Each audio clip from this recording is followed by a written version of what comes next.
이 다크룸은 백래시라는 책으로 이력 스타덤에 올랐었던 수잔 팔루디라고 하는 페미니스트 저널리스트가 그녀의 아버지에 대해서 쓴 책입니다. 사실은 제가 워낙에 강연도 많이 하고 북토크도 이런저런 걸 해서 요즘에는 웬만하면 행사를 하면 안 떨리는데 어제 오늘 너무 떨리고 긴장이 돼가지고 어쩔 줄을 모르겠더라고요. 근데 그렇게 떨렸었던 되게 중요한 이유 중에 하나는 첫 번째는 아마 그랬었던 것 같아요. 2019년 8월부터 12월까지 거의 이 책을 번역하는 데 올인했었다. 라고 할 수 있을 것 같거든요. 엄청나게 집중을 해서 이 책을 번역을 했고 실제로 어떤 날은 눈을 떠서 눈을 감을 때까지 스테파니 팔루디라고 하는 수잔 팔루디의 아빠에 대해서만 계속 생각하는 생각을 하고 또 하다 보니 옆에 있는 사람한테 늘 그 얘기만 하고 있어서 애인이 또 그렇게 하루는 되게 진지한 얼굴로 이렇게 물어보더라고요.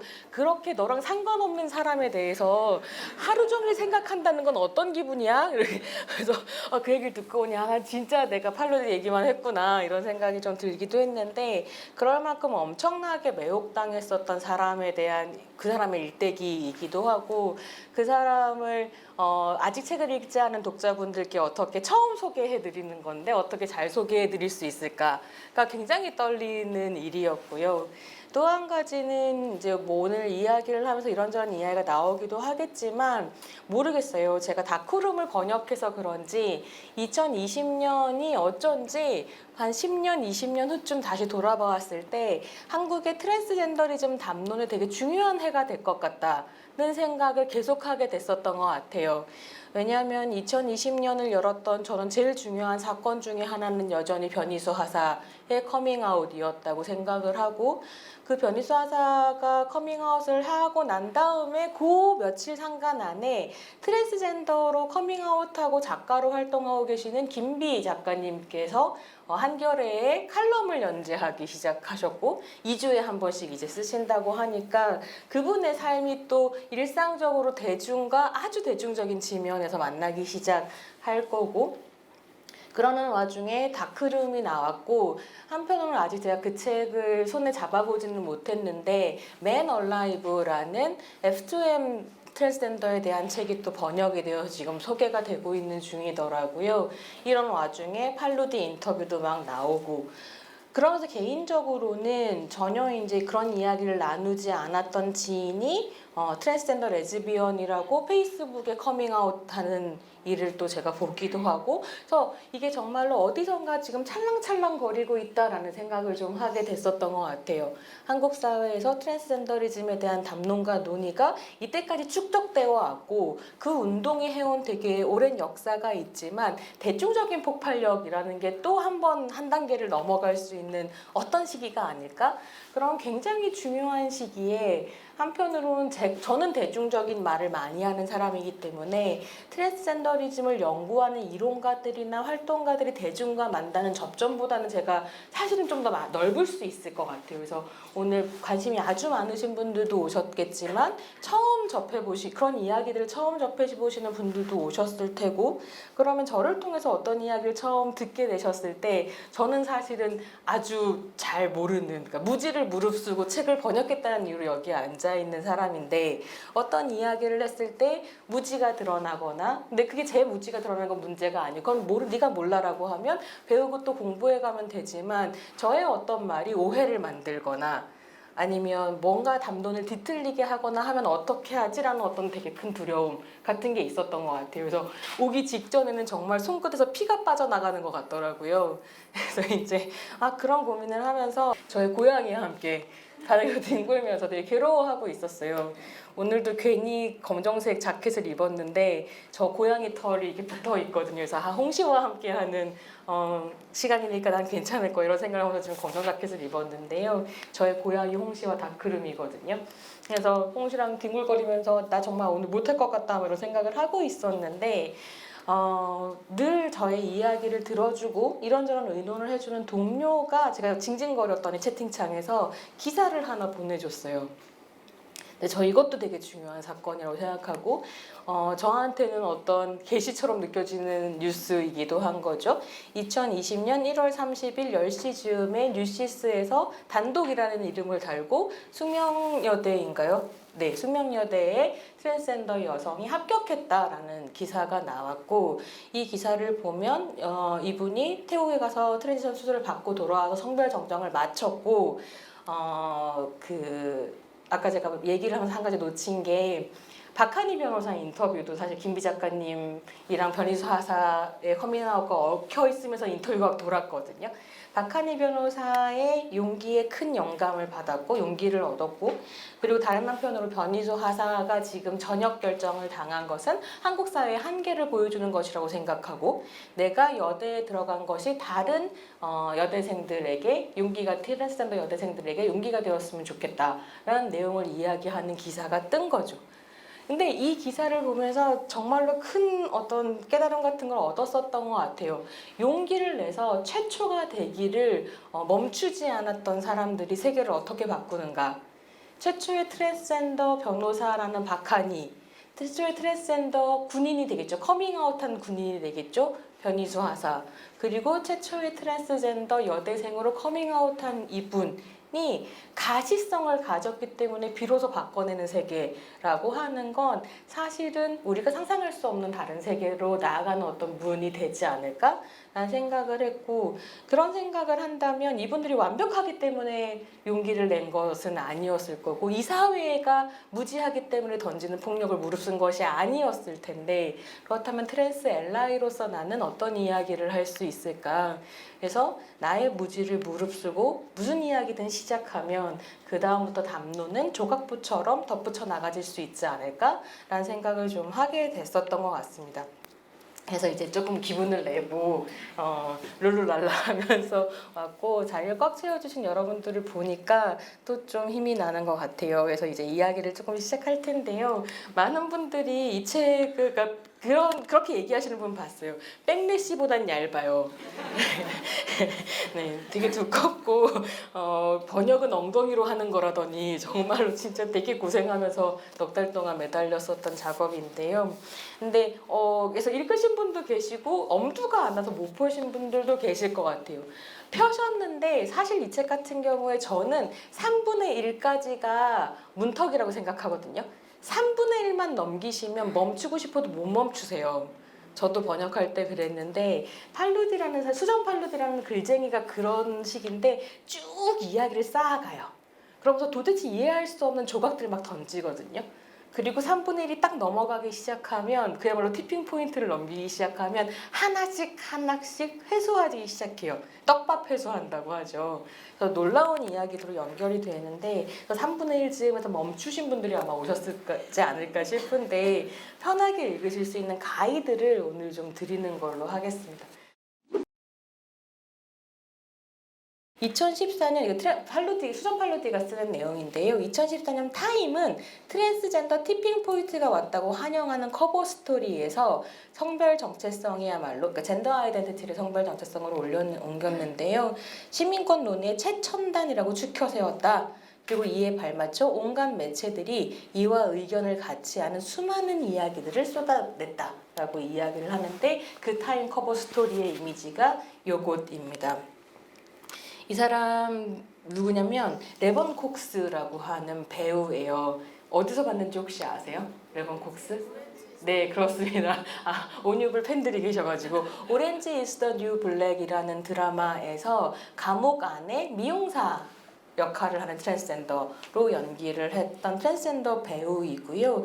이 사람이 오렌지 있었던 뉴 블랙을 통해서 엄청난 스타가 됐고, 이 사람이 인기를 끌 즈음에 아마존에서, 제 기억엔 아마존이었는데 트랜스페런트라고 하는 또 트랜스젠더에 대한 드라마가 엄청나게 인기를 끌었어요. 그래서 대중문화에서 트랜스젠더에 대한 조금 다른 재현 같은 것들이 등장을 하면서 관심이 모아지고 있는 즈음이었고, 타임이 여기서 트랜스젠더 티핑 포인트가 왔다라고 얘기했었던 중요한 맥락은 뭐였냐면, 2003년 미국 대법원에서 동성결혼을 막는 결혼법이 헌법에 불합치한다는 판결을 내린 게 2013년이거든요. 그 2013년의 판결을 바탕으로 2015년에 미국에서는 연방 차원에서 동성결혼이 합법화되게 됩니다. 그러니까 2013년에 이 동성 결혼을 할 수 있는 길이 열렸다라고 하는 게 한편으로는 퀴어 시민권 운동의 어떤 완성처럼 보이는 부분이 있었던 거죠. 완성이 사실 아니지만. 그래서 이 퀴어 운동의 그 다음 의제가 무엇일까라고 했을 때 막 넘쳐나고 있었던 트랜스젠더리즘의 담론과 다양한 이야기들 같은 것들이 이제 우리가 봐야 할 것이 아닌가라고 이야기를 하는 커버 스토리를 타임이 썼고, 그때 이 타임 커버가 취재했었던 건 뭐였냐면 레본 콕스가 대중들을 대상으로 했던 연설로부터 이야기가 시작이 됩니다. 근데 이 연설에서 레본 콕스가 이렇게 이야기를 해요. 나는 당신들 앞에 서 있습니다. 자긍심을 가진 아프리칸 아메리칸 트랜스젠더 여성으로 서 있다라고 이야기합니다. 이게 그냥 우리가 보기에는 굉장히 잘 나가는 연예인이 그냥 할 수 있는 말처럼 보이지만 실제로 미국에서는 여전히 트랜스젠더에 대한 혐오 범죄가 굉장히 심각하고 그 혐오 범죄에서 사람들이 죽거든요. 살해를 당하는데 그 살해당하는 사람들 중에 가장 많은 비율이 아프리칸 아메리칸 트랜스젠더 여성인 거죠. 실제로 이 여성이 대중 앞에 나서서 내가 이런 사람이다 라고 이야기하는 것은 지금 현재 미국에서 가장 취약한 시민권의 자리에 있는 누군가가 용기를 내서 나를 드러내고 가시성을 표현하는 어떤 현장이었던 셈이고요. 실제로 그렇게 아프리칸 아메리칸 트랜스젠더 여성이 가장 많이 혐오 범죄의 피해자가 된다는 것 자체가 우리에게 보여주는 것은 피해와 폭력의 어떤 성격이라고 하는 게 교차적으로 구성되는 것이라고 하는 것의 현실의 방증이다라고 퀴어 이론가들이 이야기를 하죠. 그래서 인종과 계급과 젠더와 젠더 정체성이라고 하는 것이 교차적으로 벌어지는 자리에서 어떤 폭력이 드러나는가를 사실은 가장 잘 보여주는 어떤 신체가 아프리칸 아메리칸 트랜스젠더 여성의 몸이라는 점에서 이 연설을 가지는 이 시작은 의미가 좀 있었던 것으로 보입니다. 그러면서 레본 콕스가 이렇게 이야기를 하는 거죠. 우리를 반대하는 사람들, 반대라는 말 자체가 너무 이상한 말이지만 우리를 반대하는 사람들은 우리도 인간이라는 걸 일단 알아야 된다. 근데 그걸 안다고 하더라도 그럼에도 불구하고 그들은 영원히 우리를 반대할 것이다 라고 이야기해요. 그래서 반대하는 사람들은 영원히 반대하겠지만 그럼에도 불구하고 나는 사람들이 변화하고자 하고 사랑하고자 하는 그 가능성이라는 걸 믿는다. 그러니까 사실은 그렇게 함께 하고자 하는 사람들과 우리는 나아갈 수 있다. 이런 이야기를 하는 이제 연설을 다루는 거죠.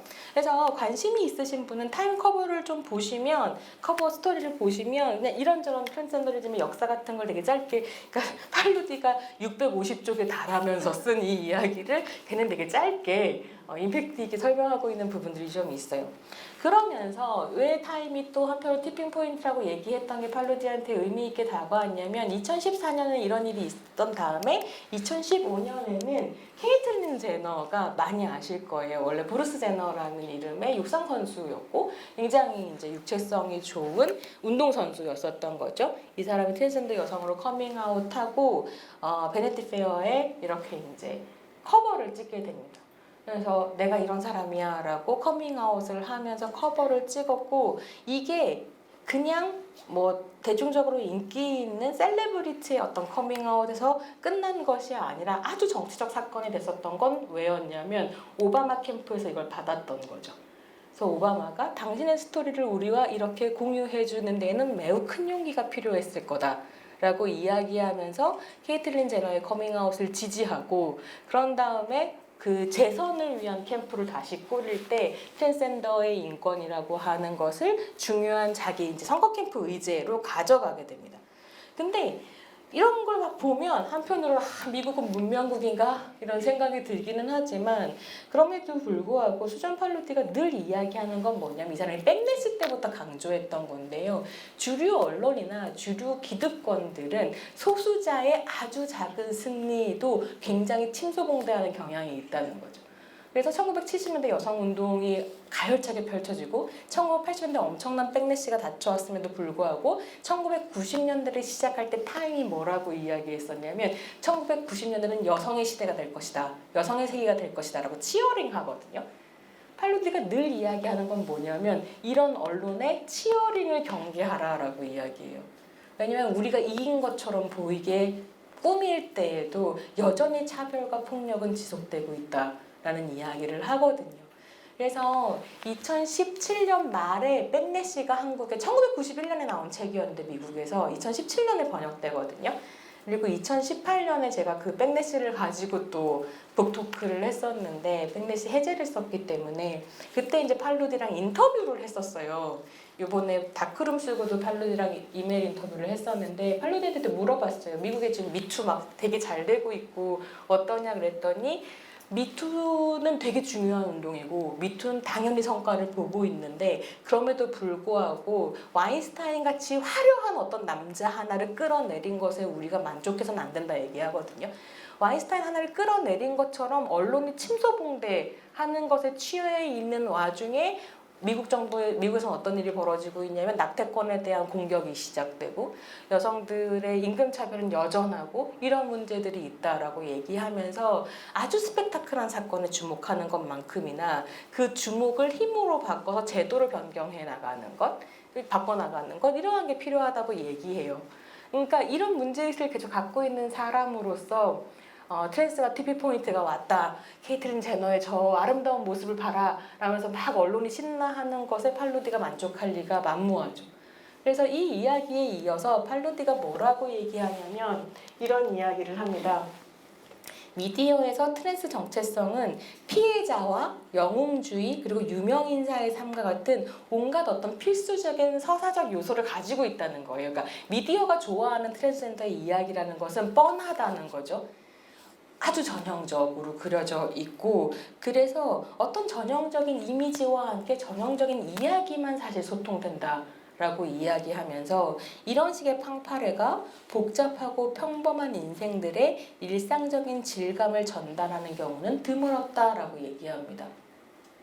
저는 사실은 이 한 문장이 팔루디의 다크룸을 설명할 수 있는 가장 중요한 문장이라고 생각해서 시작점으로 잡았는데요. 무슨 이야기냐면 이 사회가 정상이라고 인정하지 않았거나 혹은 배제하려고 했거나 소수자라고 생각하는 어떤 존재들에 대해서 어떤 식으로든 이해하거나 이해하지 않으려고 하는 방식은 자기네들에게 익숙한 방식으로 이미지화해버리는 거거든요.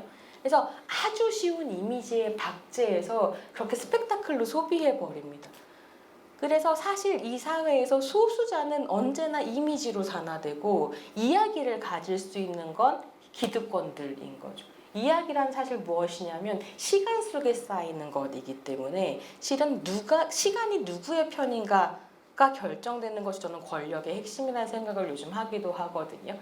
그래서 케이틀린 제너의 어떤 이미지라든가 한국 사회는 뻔하죠. 제가 하리수 씨의 사진을 띄우지 않는 건 늘 하리수 씨가 너무 부당하게 이런 문제로 공격당하기 때문에 그러니까 이미지를 띄워서 이야기하고 싶지 않았기 때문에 띄우지 않는데 한국의 트랜스젠더 여성이라고 하면 트랜스젠더 여성도 아니고 트랜스젠더라고 하면 즉각적으로 하리수 씨의 어떤 이미지 한 장을 가지고 와서 이게 트랜스젠더다라고 이야기해버리고 그 이미지가 가리는 수많은 이야기 심지어 하리수 본인의 역사와 하리수 본인의 삶과 하리수 본인의 시간조차 지워버리는 방식으로 소비하는 것. 그것들은 실은 정말로 얼굴과 이름을 가진 다양한 트랜스젠더의 삶을 전혀 이야기하지 못한다는 것. 그래서 이런 고민들 속에서 팔루디가 이 작업을 하고 있는 건 뭐냐면 트랜스젠더 개인에게 시간과 이야기를 LI로서 돌려주는 일입니다.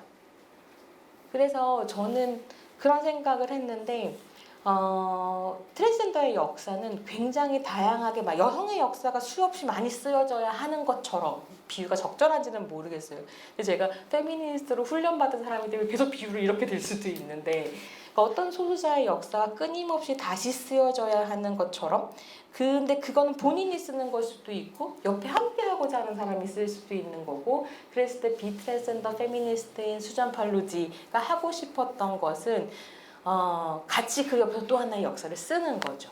제가 이렇게 부연한 건 돌려준다는 표현이 적절한지 잘 모르겠어서 좀 수정을 해보았던 건데요. 그래서 이제 그 작업이 시작이 되는 거예요. 이 팡파레와 다른 전형화되고 우리에게 익숙하고 사회가 원하는 어떤 트랜스젠더의 이야기가 아닌 진짜 삶을 가지고 있었던 어떤 트랜스젠더의 80년에 이르는 역사를 이제 이 한 권의 책에서 추적하기 시작을 하는 어떤 이야기들이 펼쳐지는 거죠. 그래서 오늘 이야기도 그렇지만 책을 읽어보셨을 때도 이건 꼭 강조하고 싶은 것 같아요. 스테파니 팔로디라는 고유명에 대한 책이지 이 책 역시 트랜스젠더 모두에 대한 이야기가 아니라는 걸 다시 한번 강조하면서 이제 이야기를 더 이어가 보겠습니다. 그렇다면 팔로디는 도대체 어떻게 했을까?